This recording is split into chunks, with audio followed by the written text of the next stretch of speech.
নমস্কাৰ মুখ্যমন্ত্ৰী ডাঙৰীয়া। মই আপুনি কোৱাৰ পিছৰ পৰা কিন্তু মই লাগি আছোঁ দেই, মই বহি থকা নাই।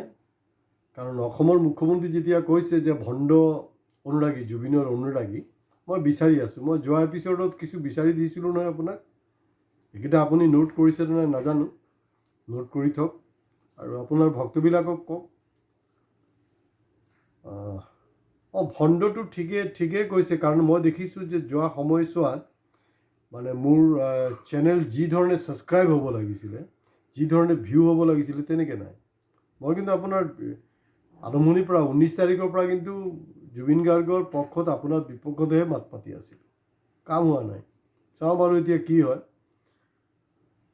কাৰণ সঁচাকৈ অনুৰাগী থাকিলেতো আৰু মোৰ লাখ মোৰ ছাবস্ক্ৰাইবাৰ, ইমান দিনেতো লাখ কোটি ছাবস্ক্ৰাইবাৰ হৈ যোৱা হ'লে ভিউ মানে একদম ফাটাফাটি ভিউ, 1 ঘণ্টাৰ ভিতৰতে ইমান লাখ ভিউ হৈ গ'লে হয়, কিন্তু হোৱা নাই। তাৰমানে ভেজাল আছে, আপুনি ঠিকেই কৈছে। তো লাষ্ট এপিছ'ডত মই আপোনাক দেখাইছোঁ যে কোনকেইটা মানে হেৰি হয়, ভণ্ড হয় অনুৰাগী।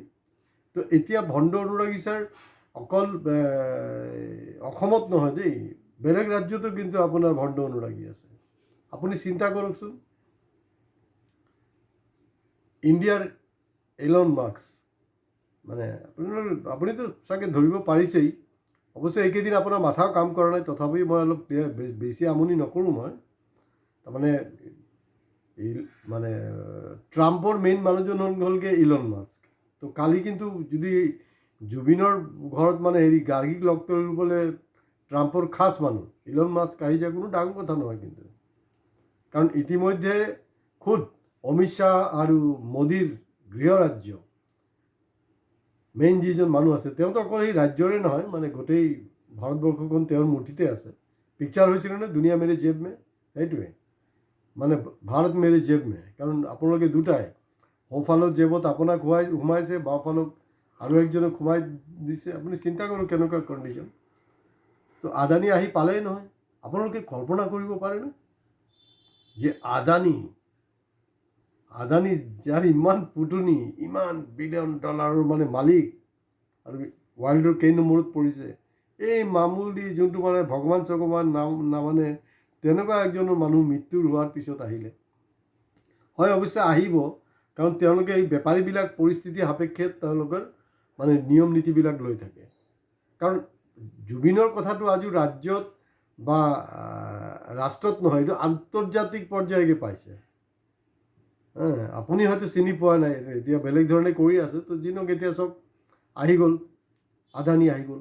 তো আদানী ভাবিছে যে অসমৰ মানুহকেইটা মানে ফকটীয়া নহয়, আৰু ইমান সোনকালে কিন্তু চব বস্তু পাহৰি নাযায়। কল্পনা কৰিব পাৰে আদানী লাষ্ট যিবিলাক চেলিব্ৰিটি আমাৰ মৰিলে, ধৰি লওক এণ্টাৰটেইনমেণ্ট ৱৰ্ল্ডে হওক বা পলিটিকেল ফিল্ডতে হওক, ক'ত আদানী ক'ৰবাত গৈছে নেকি? মনত পৰি আছে নেকি আপোনালোকক? নাই যোৱা, ইয়ালৈ আহিছে। তাৰমানে ইতিমধ্যে গুৱাহাটী হাইকোৰ্টত কিন্তু আপোনালোকে কেছ পেজ আপোনালোকে ছ'চিয়েল মিডিয়াত দেখিছে যে 3,000 বিঘা, 10,000 বিঘা, মানে হাজাৰ বিঘাত আদানীক কি ধৰণে অবৈধভাৱে দিয়া হৈছে।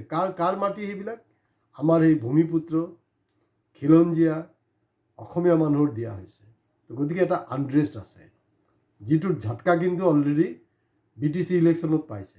তো গতিকে তেওঁ মানে মোদী অহা নাই পটককৈ, মানে বহুত কথাটো আহি যাব, কোনো ডাঙৰ কথা নহয়। আৰু মোদীটো ক'বলৈ নাই। তো এই যে গামোচা লৈ থকা যে, আৰু আমাৰ কেইটা যে নাচি থাকে নহয় যে নাই মোদী আমাৰ অসমৰ গামোচা লৈছে, গামোচা সম্পৰ্কে বক্তব্য কি জানেনে আপোনালোকে? অলপ খবৰ ল'ব।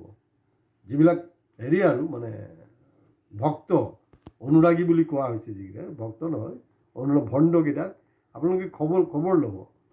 তেওঁ কিন্তু কেতিয়াও মানে মই জনামতে তেওঁ গামোচা কিন্তু খুব বেছি এটা অসমীয়া গামোচা নহয়, মানে কিতাপ কিমান, মানে কিমান লিটাৰেলি আমি কিমান ডেভেলপ, সেইবিলাকৰ পৃষ্ঠি দিছিলে। আৰু সেই যোৱা 11টা বছৰ কিন্তু এই যে গামোচা পিন্ধি আমাক কিন্তু মোদীয়ে মানে টুপি পিন্ধালে, এই কাৰবাৰটো কৰিলে। এতিয়া এই যে তাৰ যি মানে সাম্ৰাজ্য অসমত, কাৰণ তেওঁ দেখিছে, আদানীয়েও দেখিছে, মোদীয়েও দেখিছে যে হিমন্ত বিশ্ব শৰ্মাৰ 26ত টাটা হৈ যাব, কাৰণ BTCত অলৰেডি মানে মই অলৰেডি এপিছড কৰিছোঁ, কোনোবা যদি আপোনালোকে দেখা নাই সেইকাৰণে কৈ আছোঁ যে ছাবস্ক্ৰাইব কৰক প্লিজ, ছাবস্ক্ৰাইব কৰক। চাওক BTC ইলেকশ্যন মই 12 দিন আগত যোনটো কৈছিলোঁ election result same to same ওলাইছে। ৰঞ্জন চৌধুৰী কোৱাটো মিলিছে। সুধীৰ চৌধুৰী যিবিলাক কৈ আছে নহয় জি নিউজৰ, পাত্তা নাপায়। ৰঞ্জন চৌধুৰী যোনটো কৈ আছে সঁচা কথা কয়, কাৰেক্ট এনালাইচিছ দিয়ে। কাৰণ মই কোনো পলিটিকেল পাৰ্টিৰ পৰা ফাণ্ড নলওঁ, কাৰো আণ্ডাৰত নহয়। মই বিন্দাছ কথা পাতোঁ আৰু বিন্দাছ থকা মই মৃত্যুলৈকে বিন্দাছ থাকিব বিচাৰোঁ, বেলেগ আৰু কোনো ষ্টৰি নাই। এতিয়া অসমীয়াৰ আৱেগকো সেইটোক হেৰি কৰা হৈছে। আজি দহা মুখ্যমন্ত্ৰী ডাঙৰীয়া আপুনিতো জানে, আৰু দহাৰ দিনাখনেই কিন্তু আহিছে যাতে অসমীয়া মানুহক আকৌ একবাৰ বুৰ্বক বা এই আদানী আহি গৈছে। কাৰণ এতিয়া কি হ'ব, আদানীৰ যিবিলাক অবৈধ সম্পত্তি যিবিলাকক বৈধ বনাবলৈ আপুনি আপ্ৰাণ চেষ্টা কৰি আছে, সেইটোক লৈ যাতে কোনো প্ৰশ্ন কৰিব নোৱাৰে তাৰ কাৰণে সেইটো চলি আছে। এতিয়া ডোনাল্ড ট্ৰাম্পৰ মেইন ট্ৰাম্প কাৰ্ডটো হ'লগৈ ইলন মাস্ক, আৰু মোদীৰ মেইন ট্ৰাম্প কাৰ্ডে হ'লগৈ কিন্তু আপোনাৰ আদানী, গৌতম আদানী তেওঁ। তো তাৰ ওপৰতে কিন্তু গোটেই কাৰবাৰটো চলি আছে। মানে সেইটো আমি কল্পনা কৰিব নোৱাৰোঁ। আপোনালোকে চিন্তা কৰক, আদানীটো ভূপেন হাজৰিকা মৰোতো আদানী আছিলে দেখোন, আম্বানীও আছিলে। ভূপেন হাজৰিকাও মানে মই একজনৰ লগত আন একজনক তুলনা কৰা নাই, তাততো তেতিয়াতো কোনো খবৰ নাই কাৰো, নাই তেতিয়া কংগ্ৰেছৰ পিৰিয়ড আছিলে। এইবিলাক ফাল্টু কথা পাতি লাভ নাই। গতিকে বহিৰাজ্যটো ইতিমধ্যে আৰু কোন আহিছিলে, কিৰণ ৰিজিজু আহিছিলে। তো কিৰণ ৰিজিজু মালটো কোনো তেনেকৈ কোৱা নাই। মাল বুলি শব্দটো এইটো কাৰণে কৈছোঁ কাৰণ আপুনিতো কৈ থাকে ন মালটো ক'ৰ মাল, ক'ৰ পৰা টপকিলে। তো কিৰণ ৰিজিজু যে মালটো এইটো অসমৰ ৰাইজে খোৱা নাই। তাৰপিছত কি আহিলে, সিন্ধিয়া আহিলে। সিন্ধিয়া আহি কি বুলি কৈছে, না তেওঁ নৱৰত্ন মইতো ধৰিবই পৰা নাই। কিয় নৱৰত্ন, কেনেকৈ নৱৰত্ন হ'ল, এইটো কি অইল ইণ্ডিয়া হয় না ONGC হয়? আৰু এই যে নৱৰত্ন সিন্ধিয়া ডাঙৰীয়া আপুনি অলপ ক্লিয়াৰ কৰকচোন বাৰু। আমাৰ চেনেলৰ যোগেদি আপোনাক প্ৰত্যাহ্বান জনাইছোঁ। নৱৰত্ন এই যে 8টা ৰত্ন আগত কোন, এতিয়া আকৌ ফচিলে আপুনি। নৱৰত্ন কোৱাটোতো কৈ দিছে। এই নৱৰত্নৰ তাৰ হিষ্ট্ৰিকেল যোনটো বেকগ্ৰাউণ্ড, এই বেকগ্ৰাউণ্ডটো কি, আকবৰৰ সভাত যে 9টা ৰত্ন আছিলে তাত যাত একজন বীৰবলো আছিলে। তো গতিকে সেই মুছলমান সাম্ৰাজ্য আকবৰ এইটো আহি গ'ল আকৌ। তো গতিকে নৱৰত্নটো মানে কেনেকৈ হ'ল, এই হিচাপটো আমাৰ অসমৰ ৰাইজৰ লাগিব নহয়। আদানী আহিলে, গতিকে এই আদানী, আম্বানী, মাদানী, মই মাদানীক লৈহে কৰিছোঁ, কাৰো কথালৈ নাহিব।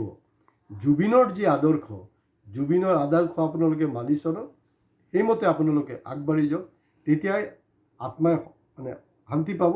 আৰু অহা দিনবিলাকত চাব আৰু যে ভণ্ড আপোনাৰ যিবিলাক আমাৰ অসমখনক লণ্ডভণ্ড কৰিবলৈ ব্যস্ত হৈ আছে হেৰিৰ অনুৰাগী সাজি, এতিয়া আজি দহাৰ দিনাখন আহিলে। মইতো ভাবিছিলোঁ এইটো একচুৱেলি মূৰ্খামি হয়।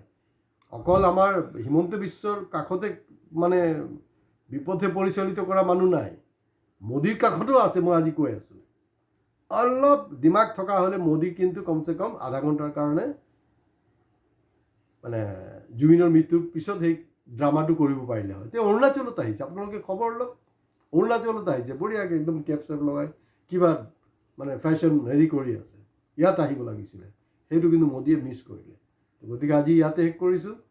ভিডিঅ' ভাল লাগিলে শ্বেয়াৰ কৰিব, ভাল নালাগিলে শ্বেয়াৰ নকৰিব। কমেণ্টছত যি খুচি কমেণ্ট দিব পাৰে, ফুল লিবাৰ্টি। মই যেনেকৈ বিন্দাছ কওঁ, আপোনালোকৰ কমেণ্টবিলাকো মই বিন্দাছ কৈ আছোঁ। আৰু মই কিন্তু কোনো নাভাবে, কোনোবাই লিখি আছে গতিবিধিয়াই যে কংগ্ৰেছৰ, কোনো কংগ্ৰেছ নহয়। আপোনালোকে কি বুলি ভাবিছে?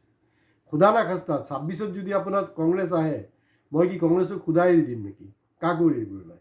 জুবিন গাৰ্গে যেনেকৈ কৈছিলে বিজেপিকো মই ভাল নাপাওঁ, কংগ্ৰেছকো ভাল নাপাওঁ মানে কি, যাৰ যোনটো বেয়া কাম সেইটো ক'বই। আৰু বিজেপি কি কৈছিলে, বিজেপি সম্পৰ্কে যে ভোট নিদিব, বদলা পাৰ্টি হয়। গতিকে মোৰো কিন্তু স্থিতি তেওঁৰ খুৰা হিচাপে মোৰ একেই স্থিতিত আমাৰ মানে খুৰা আৰু ভাতিজা হিচাপে কোনো চেঞ্জ হোৱা নাই, আমি একেটা স্থিতিতে আছোঁ। আৰু এই যে ভণ্ডবিলাক আছে, মুখ্যমন্ত্ৰী ডাঙৰীয়া আপোনাক কিন্তু আকৌ জনালোঁ।